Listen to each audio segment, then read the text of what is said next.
Some of you may have heard of Dorian Yates. He's a bodybuilder from Birmingham, which is about 18 miles away from me in the Midlands. And I thought I would start my talk today a little bit about Dorian Yates. Because he's I don't know if you've seen him, if you get a chance to look on London Real, Brian Rose does a kind of podcast show. It's a brilliant podcast show called London Real, and he interviews lots and lots of people on there, lots of kind of high profile people, other people that are a bit more obscure but with very interesting stories, very charismatic people.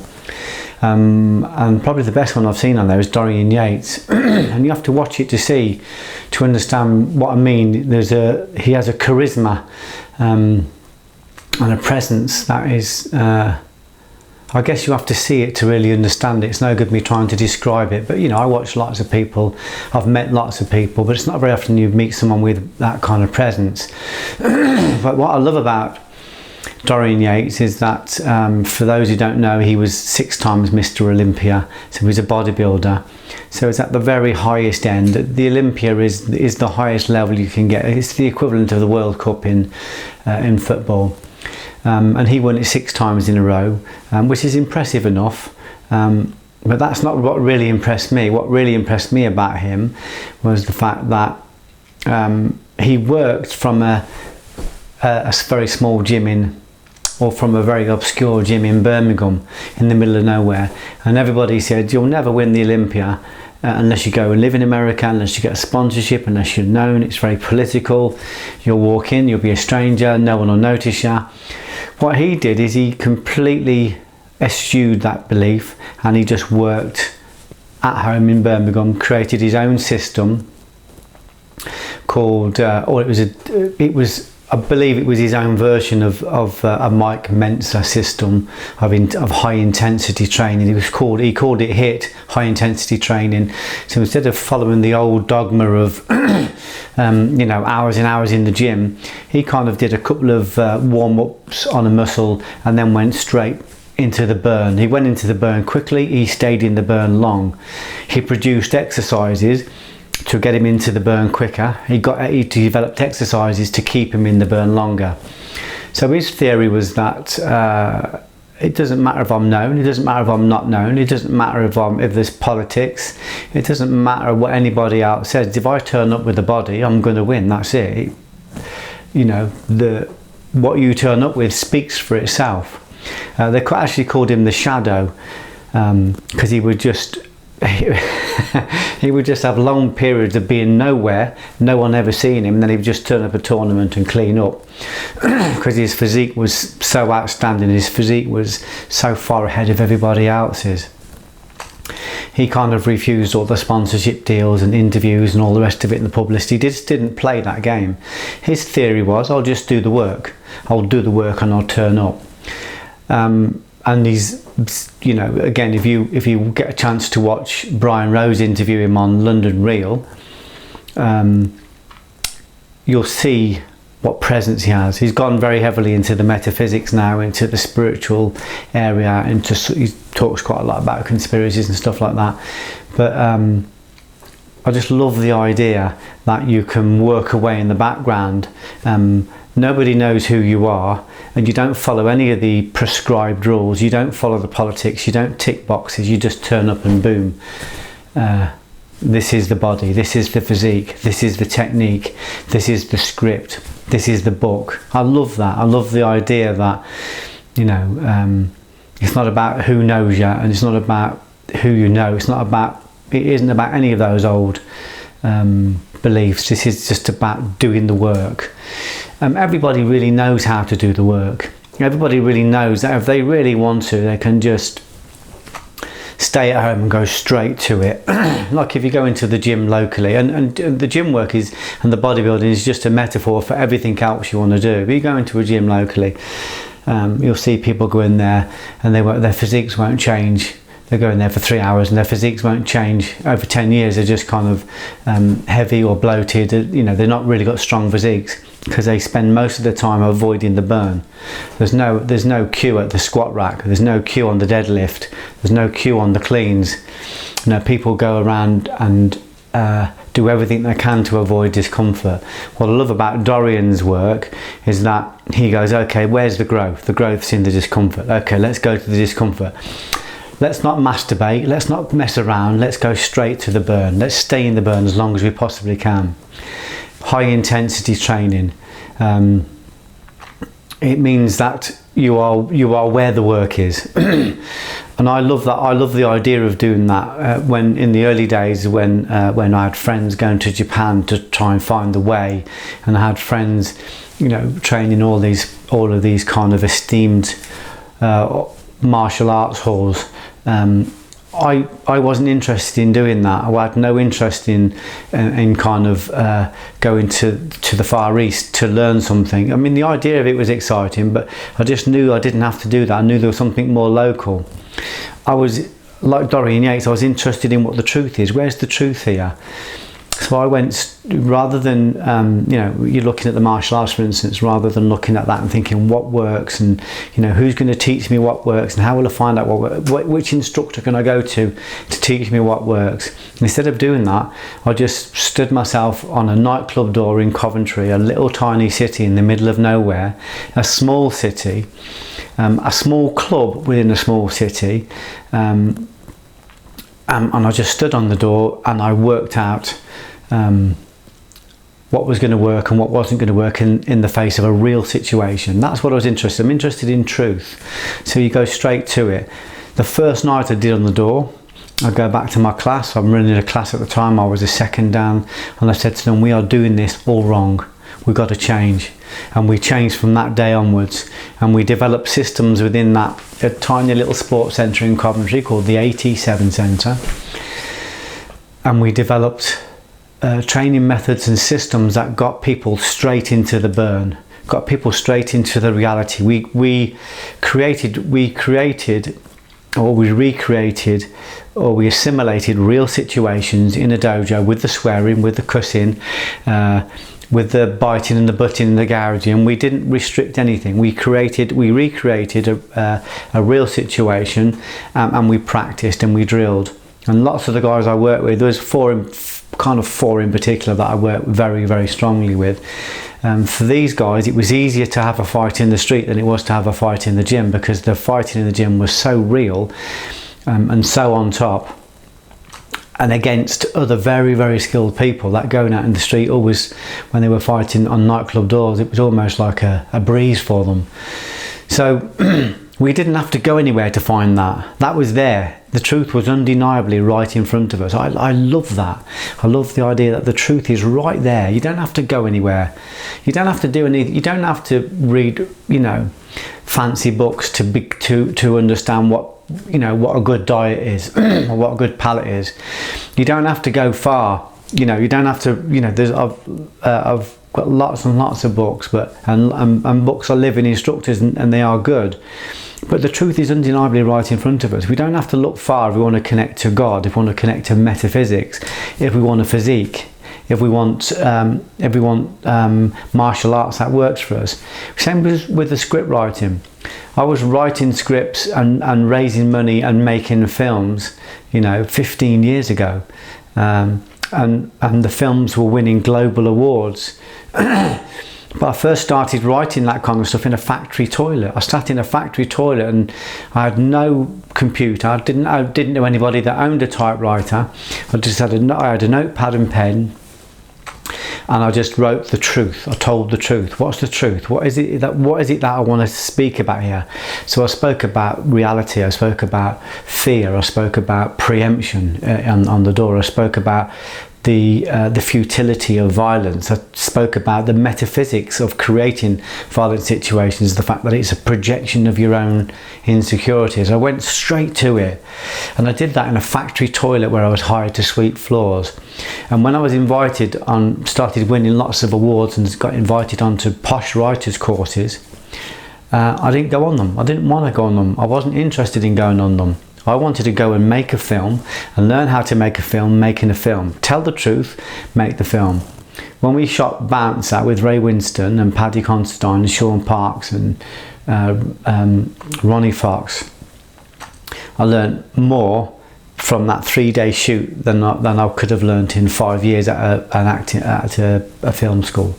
And there's nothing wrong with the film schools, and there's nothing wrong with that mode of learning, but the truth is right in front of us. As my wife says, right is right. So I was interested in not joining clubs and not being a part of something else. And I can remember in the early days saying to Sharon, I want to meet this actor, I want to meet that martial artist, I'd love to sit with that writer, I'd love to work with that director. And she said to me, Geoff, stop trying to work with people. Stop trying to meet people. She said, do the work. Do the work, do the work, do the work. Tell the truth. Those people will want to work with you. Those people will want to come and sit in your front room.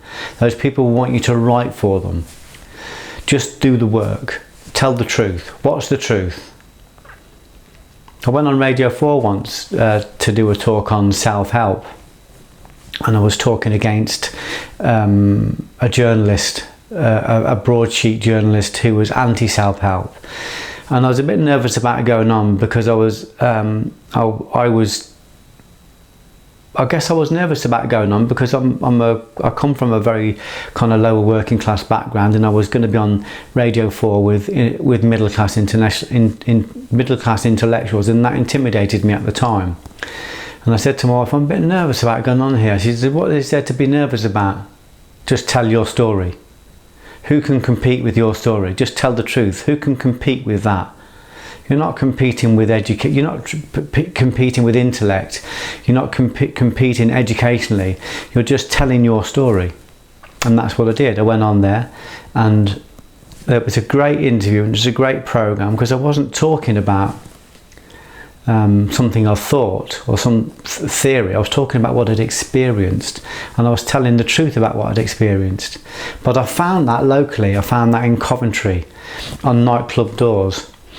A lot of people would belittle the experience of a nightclub doorman. They wouldn't see much weight there, much gravitas. I remember when I first did my book called Watch My Back, about the nightclub doors and about fearful men and conflicted men. And I remember someone saying to me, well, who's interested in, reading about a Coventry bouncer? And that was the view. But, these stories have gone around the world. And they've gone around the world because it's not a story about a nightclub bouncer, it's a story about a conflicted man, it's a story about a conditioned man, it's a story about a fearful man, it's a story about limiting beliefs, it's a story of projected realities. Metaphysically, it's a story about somebody that creates a powerfully negative reality, forgets he's created it, and then goes out and develops the skills to defend himself against the very monsters he's created and forgotten. It's a hugely powerful story. It's on lots of different layers. 25 years ago I was on the door, and I'm still learning now things that I'm still learning things about. I'm still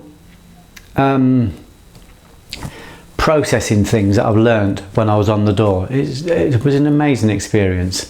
But the point I'm coming back to is that I didn't have to go anywhere to do that. Musashi, if you think about Musashi, excuse me, I've got a frog in my throat. Miyamoto Musashi, he's a guy that just trained himself. He was one of the greatest samurai in the history of Japan, or as my wife calls him, a serial killer. But he was a great warrior. He was a fantastic warrior. And he just said, look, there's not many ways to kill a man. He said, he didn't learn his art in famous schools. He learned his art by going out and fighting. That's how he learned it. He learned it by going out and finding out what actually worked. And he said most people are creating schools which rely on systems in order to pay the rent. And the people get so enmeshed in their systems that in the end they believe their systems are real, even though they're not. And there's so much ostentation. He just went straight to it. He said, there's not many ways to kill a man.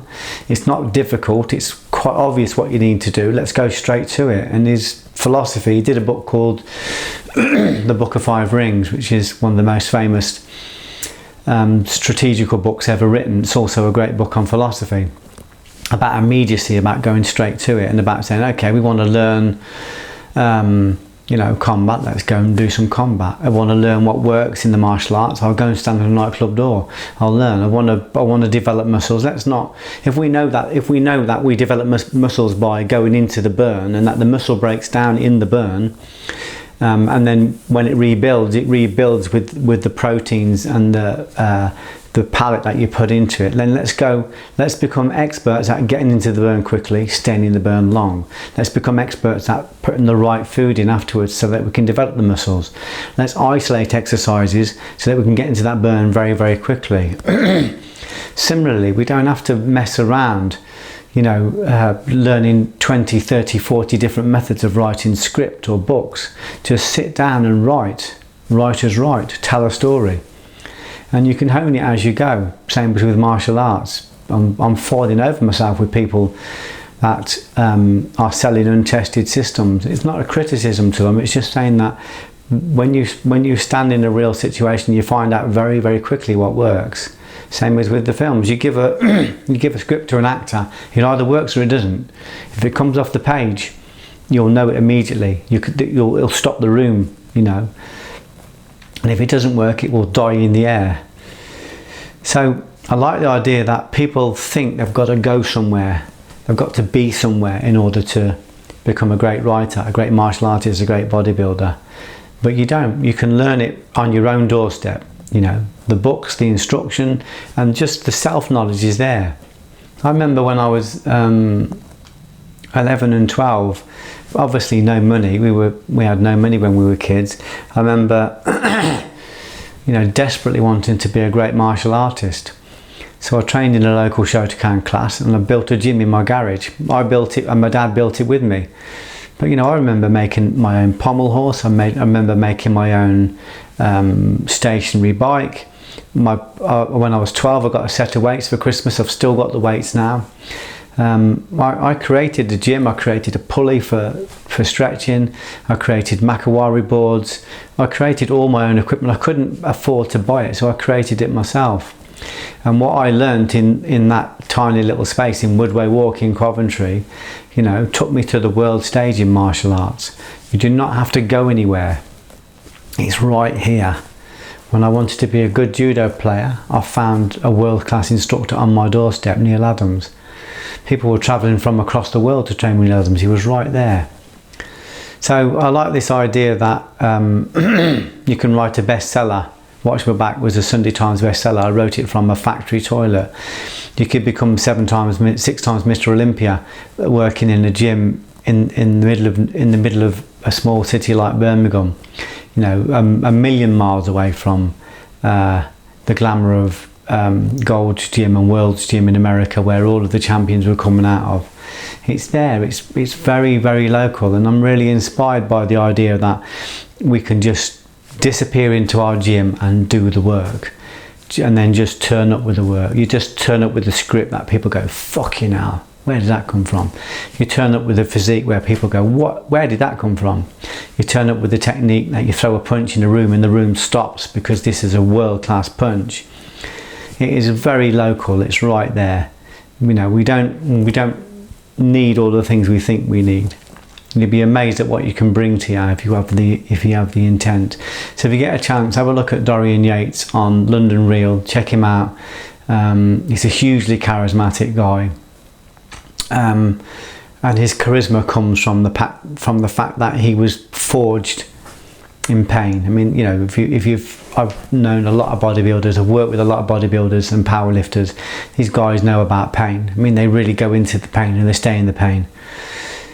Spiritually, emotionally, psychologically, we can develop the same kind of internal power by going into the emotional pain, by going into the emotional pain quickly and staying in it long, you know, fears and shadows. If you look at Eckhart Tolle's book, The Power of Now, or A New Earth, or Working with the Power of Now, he talks about a technique in there about developing inner strength by dissolving old shadows. And basically it's the equivalent of a bodybuilder or a powerlifting technique that takes you straight into the burn and keeps you in the burn. And you can become world class at that, you know, just by practice, just without even leaving your house. because it's about being present in your body. It's about holding attention present in your body. It's about keeping yourself in the present, in the now. It's about controlling your body, controlling the mind, controlling the ego, controlling the emotional body. You know, it's a very, very exciting time. I remember visiting some guys in prison, and they believed they were in a writers group in prison, and I was talking to them, and they didn't believe they could write in prison because they didn't have the facilities. And I brought in my first book, and I showed them my first book. I showed them the notepads from 1989 for Watch My Back, and I said I wrote that in a toilet in a factory with a pen and with notepads. You can, if you want to write, you'll write from anywhere. It's, you know, and the moment they seen that, they realised that they'd been using excuses. The fact that they didn't have a computer was an excuse. The fact that they didn't have lots of equipment was an excuse. All you need is a pen and paper and the will to write. So have a check out of Dorian. I'm a big fan of his, and I think you'll be really inspired by his story. He's done a lot of videos, he's done a lot of DVDs, and he's still very current in that world, still teaching, still mentoring people.